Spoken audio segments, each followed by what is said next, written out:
اعوذ باللہ من الشیطان الرجیم بسم اللہ الرحمن الرحیم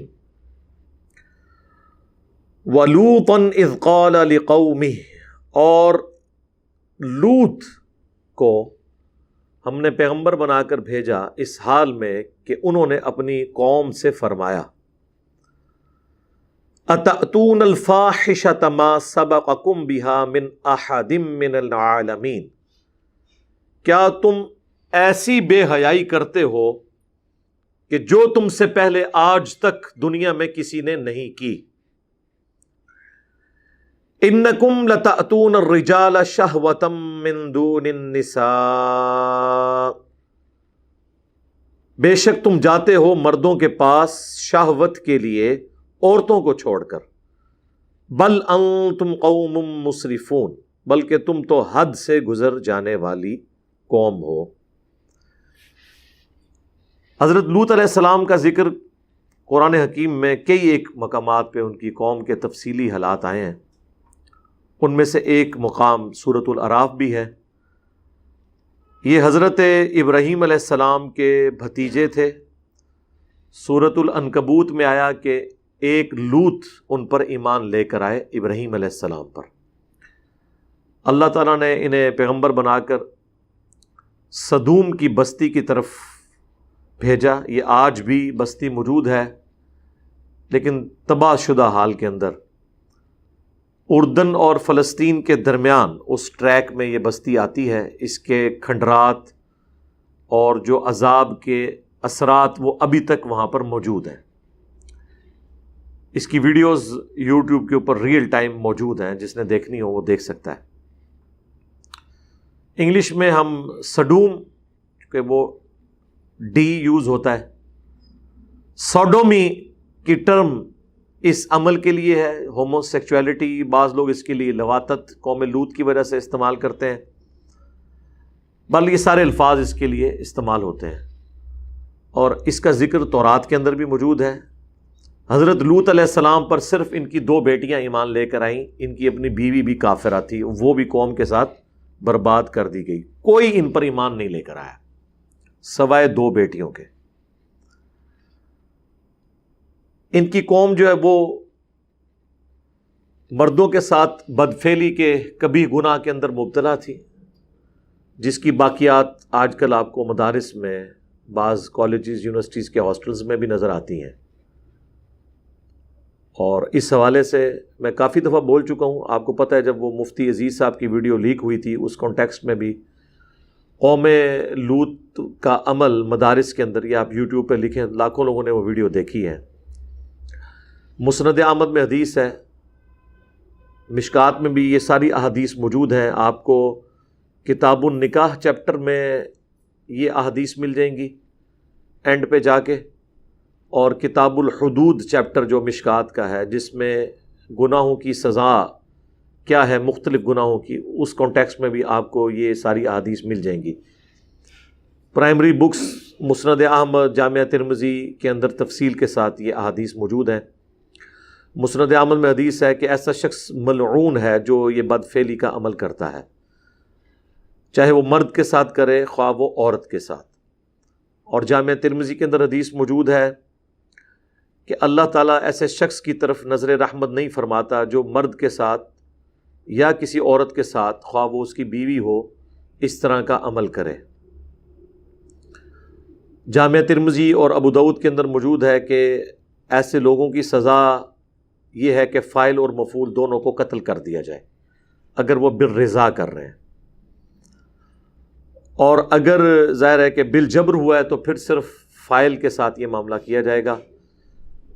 ابن عباس کا فتویٰ موجود ہے مصنف ابن ابی شیبہ کے اندر کہ وہ فرمایا کرتے تھے کہ ایسا عمل کرنے والوں کی سزا یہ ہے، جو خلفائے راشدین نے بھی مقرر کی، کہ اسے اس علاقے کی سب سے اونچی بلڈنگ سے زمین پر پٹخا جائے، مر جائے تو ٹھیک، اور اگر زخمی حالت میں ہو تو پھر پتھر مار مار کر اسے ہلاک کر دیا جائے۔ یہ اس کی سزا ہے۔ کتنی سخت سزا ہے، آپ اندازہ کریں اس عمل کی۔ اور یہ سزا قرآن سے ہی ڈیٹیکٹ کی گئی ہے. آگے اس قوم پر جو اللہ کا عذاب نازل ہوا اس میں بھی یہی تھا کہ اللہ تعالیٰ نے اس پوری بستی کو فرشتوں کو حکم دیا کہ اسے اٹھائیں اور بلندی سے الٹا کر کے پٹخ دیں، اور اس کے بعد ان پر پتھروں کی بارش ہوئی. آج بھی سائنٹیفکلی یہ چیز ثابت ہے کہ وہاں پر ایک آتش فشاں پہاڑ پھٹا تھا جس سے لاوا اور پتھر نکلے تھے، جس سے وہ قوم تباہ کر دی گئی. ظاہر ہے اس کی سائنٹیفک ریزن تو ہوتی ہے، اللہ تعالیٰ کی طرف سے جو زلزلے کی شکل میں عذاب آتا ہے یا چنگھاڑ کی شکل میں آتا ہے یا تیز ہوا چلنے کی شکل میں آتا ہے، اس کے لیے کوئی نہ کوئی سائنٹیفک ریزن تو ہوتی ہے. اللہ تعالیٰ ایکٹیویٹ کرتا ہے ان چیزوں کو. بہرحال اس چیز کو مانتے ہیں کہ ایک بستی تھی، آج بھی ان کے جو فاسلز ہیں وہاں پہ موجود ہیں. ایون جو لوگ گھروں میں ہیں وہ اوندے منہ اسی طریقے سے پڑے ہوئے ہیں، آج بھی اسی حالت میں وہ پتھر بن گئے ہوئے ہیں. وہ ساری ویڈیوز اویلیبل ہیں ریئل ٹائم. وہ صدوم کی بستی ہے. انگلش میں اس عمل کو سوڈومی کہا جاتا ہے. آپ گوگل پہ جا کے لکھیں تو آپ کو وہ قوم صدوم کے بارے میں سب کچھ مل جائے گا، چونکہ یہ تورات کے اندر بھی اس واقعے کا ذکر موجود تھا. لہٰذا یہ یاد رکھیں، دنیا میں جتنی بھی اخلاقی برائیاں ہیں، ان کے لیے جتنی ٹرمز ہیں وہ الہامی کتابوں سے ہی ڈیوائز کی گئی ہیں، اور جتنی اخلاقی اچھائیاں ہیں ان کے لیے جتنی ٹرمز ہیں وہ بھی الہامی کتابوں سے ڈیڈکٹ کی گئی ہیں. کیونکہ انسان اخلاقی قوانین نہیں بنا سکتا. مرد بنائیں گے تو اپنے حقوق کی بات کریں گی، عورتیں بنائیں گے تو اپنے حقوق کی بات کریں گی. اللہ تعالیٰ اخلاقی قوانین خود بناتا ہے.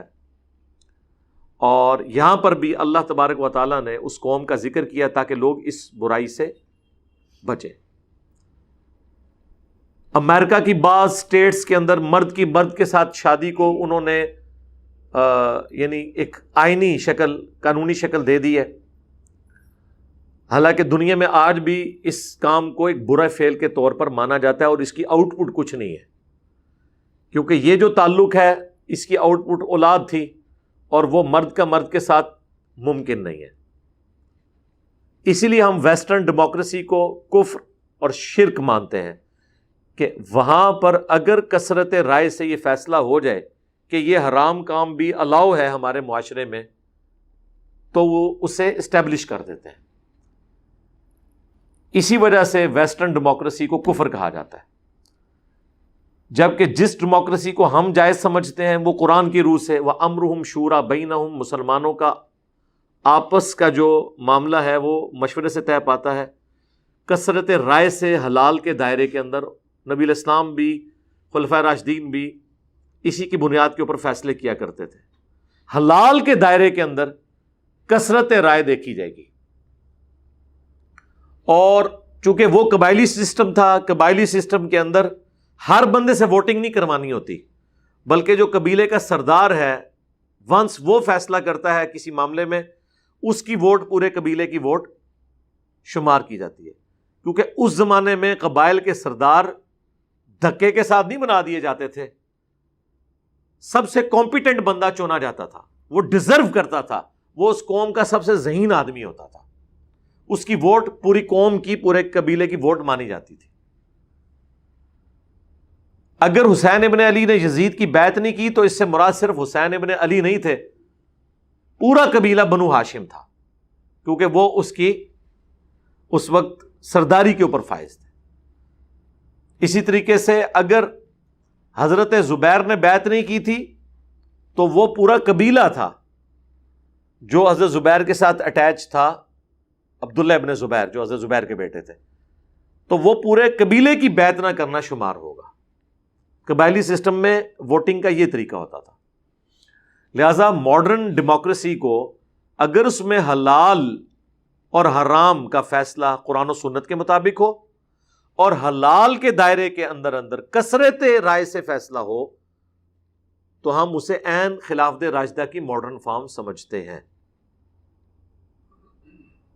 کیونکہ حلال کے دائرے میں کثرت رائے سے ہی فیصلہ ہوگا. محدثین بھی جب راویوں پر بحث کرتے ہیں تو کہتے ہیں جمہور محدثین کے نزدیک یہ راوی ثقہ ہے، یعنی اکثریت کے نزدیک. وہاں پہ سارے جمہوریت کو مانے ہوئے ہوتے ہیں. جب ہم کہتے ہیں کہ ٹرو ڈیموکریسی ہونی چاہیے، وہاں پہ ملوکیت کو گھسیٹ دیتے ہیں. تو خلافت راشدہ، خلافت کا نظام اور ماڈرن ڈیموکریسی، اگر اس میں ایک یہ چیز طے کر لی جائے کہ قرآن و سنت کے دائرے سے کوئی چیز باہر اپروو نہیں ہوگی، یہ دونوں انٹرچینجبل چیزیں ہیں۔ اسی لیے جب قرارداد مقاصد پاس ہوئی تھی تو مولانا مودودی نے فرمایا تھا کہ آج ریاست پاکستان نے کلمہ پڑھ لیا ہے، کیونکہ قرارداد مقاصد جو آئین سے بھی کئی سال پہلے اسٹیبلش ہوئی، جب تک کہ آئین فائنل نہیں ہوا تھا 73 کا، اس میں یہ چیز طے ہو گئی تھی کہ ایک تو آئین بنایا جائے گا اور اس آئین کی بنیاد وہ قرارداد مقاصد ہوگی، اور قرارداد مقاصد میں یہ طے کیا گیا تھا کہ حاکمیت اعلیٰ کا مالک اللہ ہے، اور جو پاکستان کا حکمران ہے وہ قرآن اور سنت کے دائرے کے اندر اس حق کو استعمال کرے گا، اور پاکستان میں کوئی ایسا قانون پاس نہیں کیا جائے گا جو قرآن و سنت کی تعلیمات کے منافی ہو۔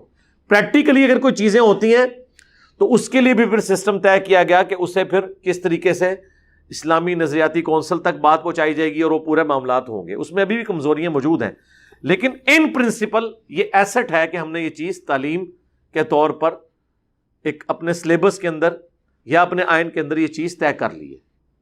اب یعنی ایک بہت بڑا سٹیپ جو ہے وہ طے ہو چکا ہے، اس سے آگے جانے کی ضرورت ہے۔ اس کی میں دنیا میں ایک مثال دیتا ہوں کہ اگر آپ نے کہیں پر کوئی افطاری کروانی ہے تو اس میں یہ چیز تو طے ہے کہ کوئی حرام چیز سرو نہیں ہوگی، لہٰذا اس پہ ووٹنگ نہیں ہوگی کہ روزہ شراب سے کھلوانا ہے یا چرس سے کھلوانا ہے، نہ، ہاں ووٹنگ اس پہ ہوگی کہ روزہ کھجور سے، پانی سے، روح افزا سے یا کسی اور ڈرنک سے کھلوانا ہے جو حلال ہے، تو اس میں کثرت رائے سے فیصلہ ہو سکتا ہے۔ یا اگر آپ نے افطار کے بعد کھانا دینا ہے تو اس پہ کوئی کثرت رائے نہیں ہوگی کہ خنزیر روسٹ سرو کیا جائے کہ نہیں، ہاں اس کے اوپر کثرت رائے فیصلہ ہو سکتی ہے کہ آپ نے مٹن قورمہ سرو کرنا ہے، چکن بریانی سرو کرنی ہے یا دال کدو۔ میں تو دال کدو کے حق میں ووٹ ڈالوں گا نا، اور اگر کدو نہیں آپ مانیں گے تو میں قاضی ابو یوسف کی طرح تلوار نکال لوں گا، ٹھیک ہے، وہ جو کہانی انہوں نے ایک بنائی ہوئی ہے۔ تو حلال کے دائرے کے اندر کثرت رائے سے فیصلہ ہوگا، اس چیز کو سمجھنے کی ضرورت ہے۔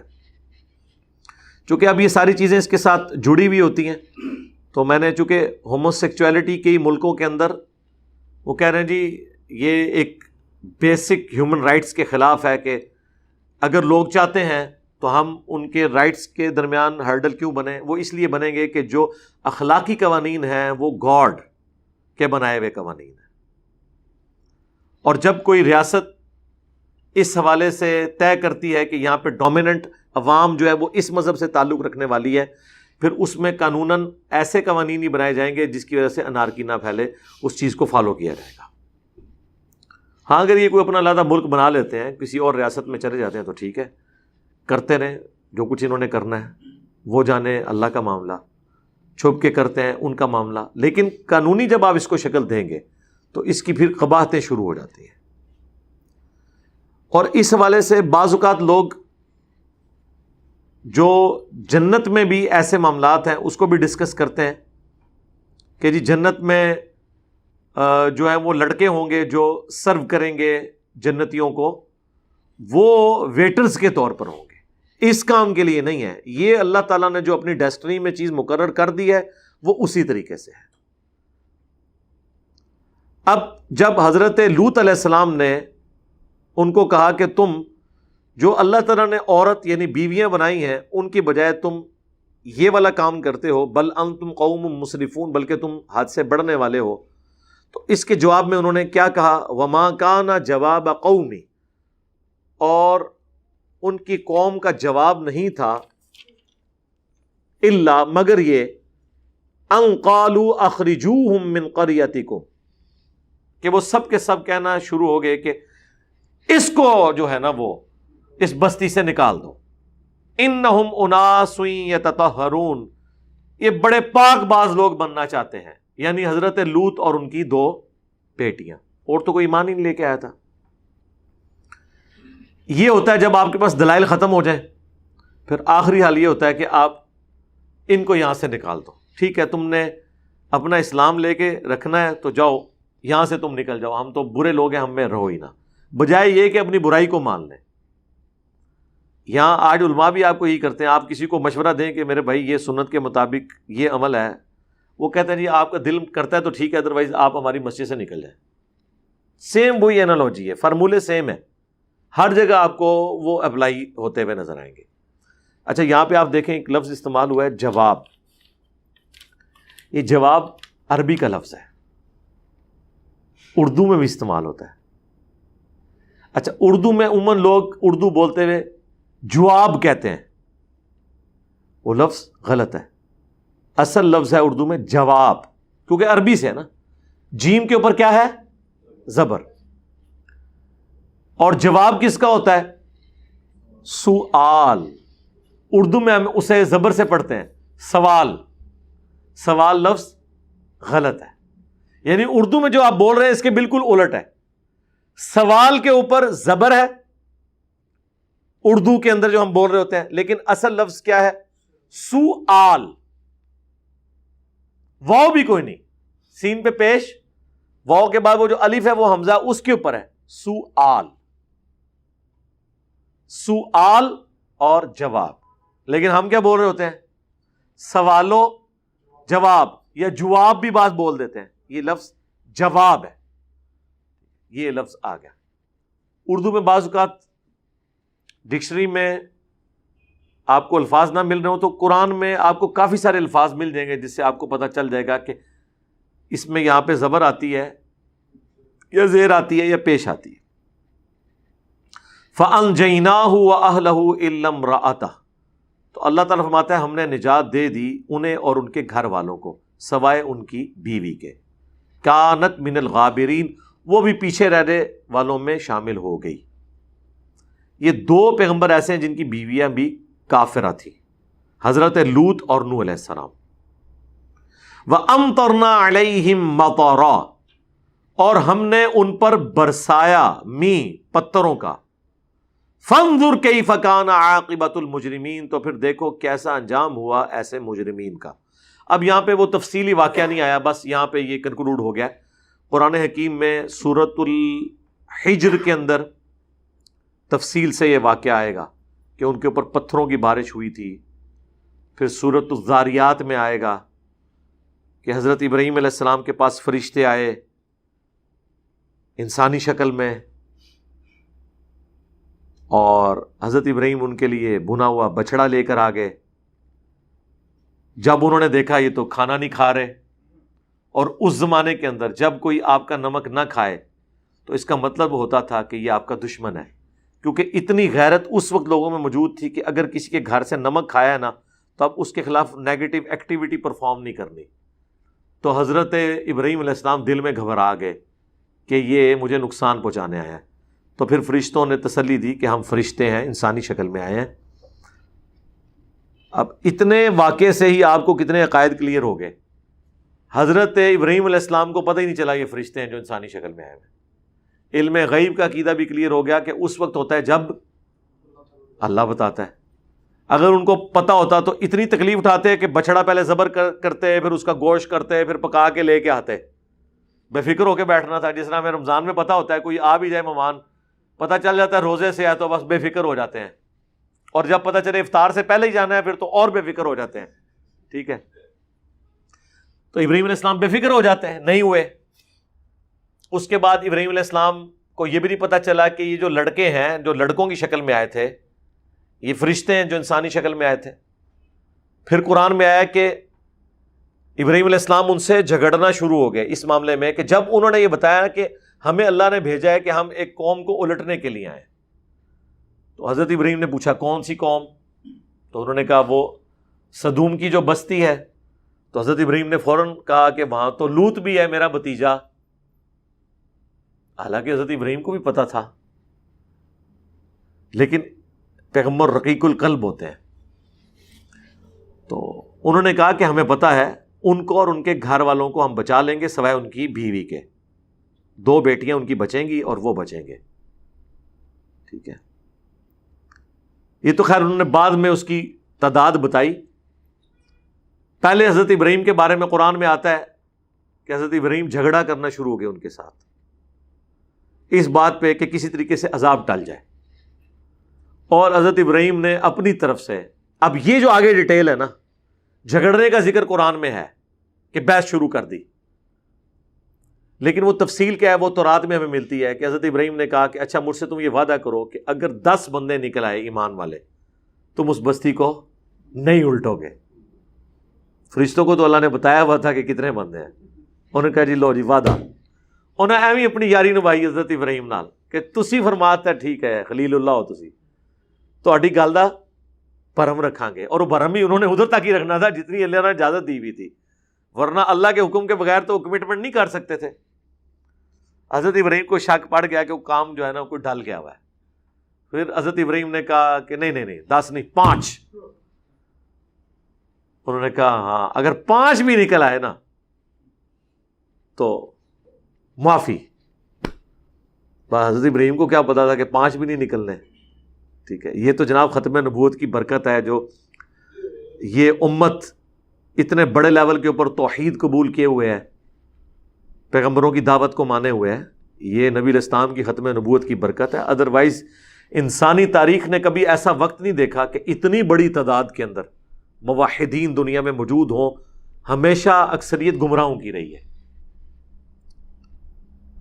یہ تو نبی الاسلام کی امت ہے اور اسی وجہ سے اگلے انبیاء نے رشک کیا ہے. اب مجھے بتائیں اگر لوط علیہ السلام کو یہ پتہ چل جائے کہ انجینئر صاحب کے سٹوڈنٹس 20 لاکھ سے زیادہ ہیں جو سبسکرائب کیے ہوئے ہیں تو ان کے لیے قابل رشک بات ہوگی کہ نہیں؟ تو ہم بھی یہ بتائیں گے کہ ہمارا کمال نہیں ہے، یہ ختم نبوت کی برکت سے یہ امت توحید ہے. یہاں پر کتابیں محفوظ ہیں اور اللہ تعالیٰ کا خاص کرم ہے اس امت کے اوپر. صحیح بخاری میں حدیث ہے بعض انبیاء قیامت کے دن اس حال میں آئیں گے کہ ان کے ساتھ 4 امتی، کسی کے ساتھ 3، کسی کے ساتھ 2، کسی کے ساتھ 1، کسی کے ساتھ 1 بھی نہیں ہوگا جو ایمان لایا ہو. اسی لیے بخاری مسلم میں آتا ہے کہ جب شب معراج نبی علیہ السلام گزر رہے تھے نا 6 آسمان سے تو وہاں ان کی ملاقات حضرت موسیٰ اور حضرت ہارون سے ہوئی تھی. ٹھیک ہے، اور جب نبی علیہ السلام وہاں سے گزرے تو انہوں نے رونا شروع کر دیا جب اللہ تعالیٰ نے حضرت موسیٰ علیہ السلام کو یہ دکھایا کہ یہ امت محمدیہ ہے اتنی کثرت تعداد میں جو جنت میں جائے گی. تو ظاہر ہے وہ ایک پروفیشنل جیلسی کہہ لیں جس کو ہم رشک کہتے ہیں، حسد تو نہیں کہہ سکتے ظاہر ہے. اور بخاری مسلم کے الفاظ ہیں کہ حضرت موسیٰ علیہ السلام نے کہا کہ یہ لڑکا میرے بعد آیا اور اس کے ماننے والے مجھ سے بھی زیادہ جنت میں جانے والے. یہ نبی الاسلام کو اللہ تعالیٰ نے ایک پروٹوکول دیا ہے. بخاری مسلم کی حدیث ہے کہ جنتیوں کا نصف میری امت سے ہے، آدھے جنتی میری امت کے ہیں. ابن ماجہ اور ترمذی میں حدیث ہے کہ جنتیوں کی 120 میں سے 80 صفیں میری امت سے ہیں. اتنی کثرت سے یہ امت جائے گی. لیکن ایز کمپیئر ٹو اگلوں کے اگر آپ امت کے اندر تعداد دیکھیں تو پھر تو آٹے میں نمک ہی ہے سرکار. نہ سمجھے ہوگا کہ سارے ہوتے بیٹھے ہوں گے، ایڈا بھی سوگا معاملہ نہیں ہے. 8 بھی 7 ارب سے زیادہ انسانوں میں سے 5 ارب تو پکے کافر اور مشرک ہیں. جو 1.5 ارب مسلمان ہیں ان میں بھی آپ دیکھ لیں ہر فرقہ جب اپنے آپ کو جنتی ڈکلیئر کرتا ہے تو باقی کے 1.25 ارب مسلمان تو ہر فرقہ فارغ کرتا ہے. ٹھیک ہے، لیکن بہرحال اگلے انبیاء کی نسبت یہ تعداد بہت زیادہ ہے. اب ابراہیم علیہ السلام کو کیا پتا تھا کہ 2 بیٹیاں ہوں گی، حضرت لوط علیہ السلام کی اور ایک ان کی خود اپنی ہستی، اس کو اللہ تعالیٰ نجات دے گا. 3 بندے صرف، بیوی بھی ان کی ہلاک. پھر وہ نوجوانوں کی شکل میں قرآن پاک میں پوری تفصیل آتی ہے. اب وہ جب نوجوان حضرت لوط علیہ السلام کے مہمان بن کے آئے تو لوط علیہ السلام کو بھی علم غیب نہیں تھا جب تک اللہ نہ بتائے. وہ مہمان بن کے گئے، اللہ تعالیٰ نے سنت اڈاپٹ کی ہے نا، وہ قرآن میں پوری تفصیل آئی ہے. پھر اس کی مہمان کی شکل میں گئے تو حضرت لوط علیہ السلام نے انہیں گیسٹ کے طور پہ رکھا کہ دوسرے علاقے سے لوگ یہاں پہ کوئی وزٹ کرنے آئے. اس جگہ پہ لوگ ٹورزم بہت زیادہ تھی، لوگ دوسرے ملکوں سے سیر و سیاحت کے لیے آیا کرتے تھے. تو قرآن میں ذکر ہے کہ جب وہ نوجوان لڑکوں کی شکل میں فرشتے آئے تو حضرت لوط علیہ السلام بڑے غمگین ہوئے کہ کاش آج میرے پاس کوئی ایسا قلعہ، کوئی ایسی جگہ ہوتی کہ میں اپنے ان مہمانوں کو بچا سکتا اپنی قوم کے شر سے، کیونکہ انہیں ڈر پڑ گیا کہ اگر وہ اتنے لڑکوں کو دیکھیں گے تو وہ تو اپنی حاجت پوری کرنے کے لیے یہاں آ جائیں گے. اور وہی ہوا، قرآن میں آیا کہ وہ سارے کے سارے جمع ہو کے آ گئے. تو حضرت لوط علیہ السلام نے بڑے لجاجت کے انداز میں انہیں سمجھایا، مجھے میرے مہمانوں کے سامنے بے عزت نہ کرو، کاش کوئی مضبوط قلعہ ہوتا میں اس کی پناہ لے لیتا، یا کاش شیخ عبد القادر جیلانی ہوتے ایک نگاہ مار کے ہلاک کر دیتے. پیغمبر تو یہی کہتے ہیں کہ کاش کوئی قلعہ ہوتا میں اپنے مہمان بچا لیتا. تو اس سے آپ کو اندازہ ہو جانا چاہیے کہ باب شاہی کوئی نہیں، یہ بابوں کی طرف سب جھوٹی کہانیاں منسوب ہیں.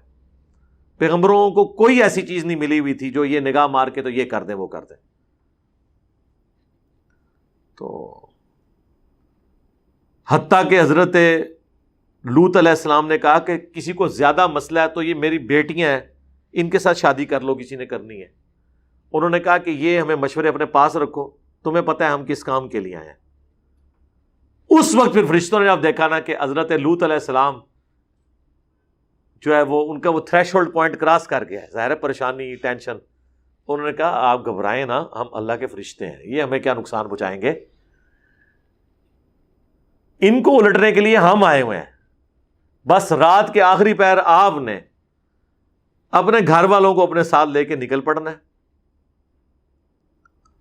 اور آپ کی بیوی جو ہے نا وہ آپ کی اس قوم کے ساتھ شمار کی جائے گی. باقی آپ اپنی بیٹیوں کو، پوری قوم میں سے ایک مرد نہیں نکلا، ایک مرد کا بچہ نہیں نکلا جو حضرت لوط علیہ السلام پر ایمان لایا ہو. 2 بیٹیاں.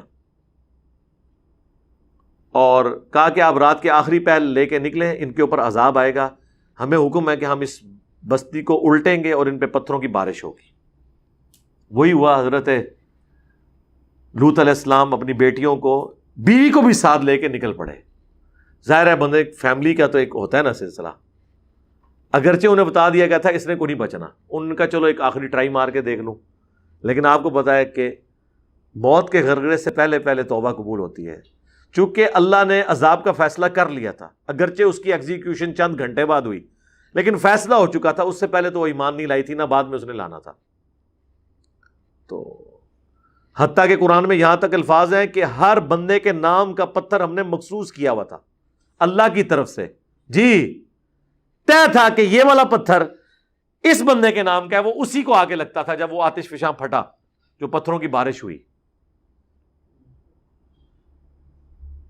اللہم احسن عاقبتنا فی الامور کلھا واجرنا من خزی الدنیا وعذاب الآخرہ، آمین. تو بہرحال وہ لے کے نکلے.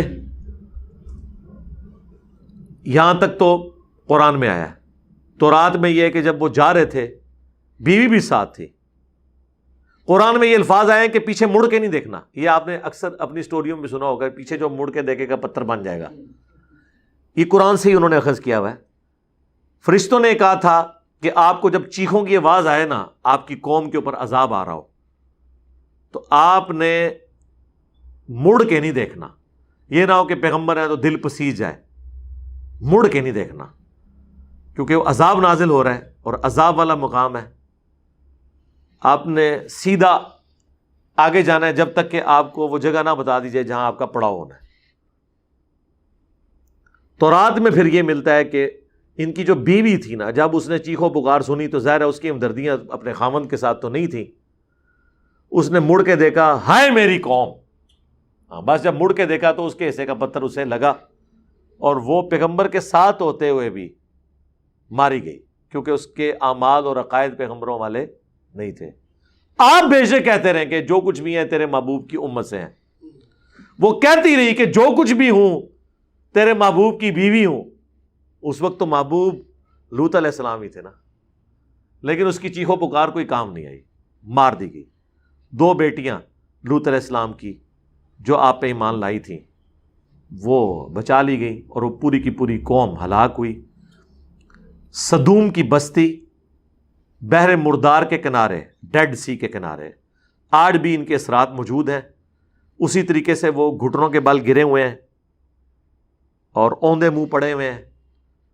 ان کی شکلیں بھی ایسی بنی ہوئی ہیں جیسے کوئی ایک ایبرپٹ کسی کے اوپر عذاب آتا ہے. پتھروں کی بارش جو ہوئی اس کے نشانات پتھر وہاں پہ موجود ہیں. سائنٹیفکلی تو یہ کہا جاتا ہے کہ کوئی آتش فشاں یہاں پھٹا تھا اور اس سے پتھر نکلے اور اس سے یہ قوم ہلاک ہو گئی. لیکن آتش فشاں نے کب پھٹنا ہے سرکار یہ تو آج بھی نہیں پتا ہوتا. صرف یہ کہتے ہیں کہ یہ لیونگ والکینو ہے, کسی بھی وقت پھٹ سکتا ہے. مگر وہ اللہ نے تو طے کیا ہوا تھا کہ کس وقت اس کو پھاڑنا ہے اور کس طریقے سے سزا دینی ہے. یہی سزا پھر اسٹیبلش ہوئی خلفائے راشدین کے ہاں. جو کوئی برا عمل کرے تو وہ اسی کو امپلیمنٹ کرتے تھے, جو مصنف ابن ابی شیبہ میں صحیح سند کے ساتھ ہے. مشکات میں بھی کتاب الحدود چیپٹر میں مل جائے گا کہ بلندی سے گرایا جائے, کیونکہ اس بستی کو بھی اٹھایا گیا تھا, پھر الٹا گیا تھا اور پھر پتھروں کی بارش سے ان کو نیست و نبود کر دیا گیا تھا. یہ عذاب ان پر اللہ تعالیٰ کی طرف سے آیا. میں نے تفصیلی گفتگو اس لیے کر دی تاکہ جو اسکیٹرڈ فارم میں مختلف آیات قرآن حکیم میں مختلف جگہ موجود ہیں, اب جب دوبارہ یہ ذکر آئے گا تو آلریڈی یہ قرآن کلاس کے اندر میں نے کراس ریفرنس کے طور پہ ساری وہ آیات ڈسکس کر لی ہیں. بعض جگہ ذرا تھوڑا ذکر ہوتا ہے, بعض جگہ زیادہ ہوا ہوتا ہے. کچھ حصہ تورات میں مل جاتا ہے, کچھ قرآن میں, کچھ احادیث کی کتابوں میں. اللہ تعالیٰ سے دعا ہے جو حق بات میں نے کہی اللہ تعالیٰ ہمارے دلوں میں راسخ فرمائے. اگر جذبات میں میرے منہ سے کوئی غلط بات نکل گئی اللہ تعالیٰ ہمارے دلوں سے محو کر دے. ہمیں کتاب و سنت کی تعلیمات پر عمل کر کے دوسرے بھائیوں تک پہنچانے کی توفیق عطا فرمائے.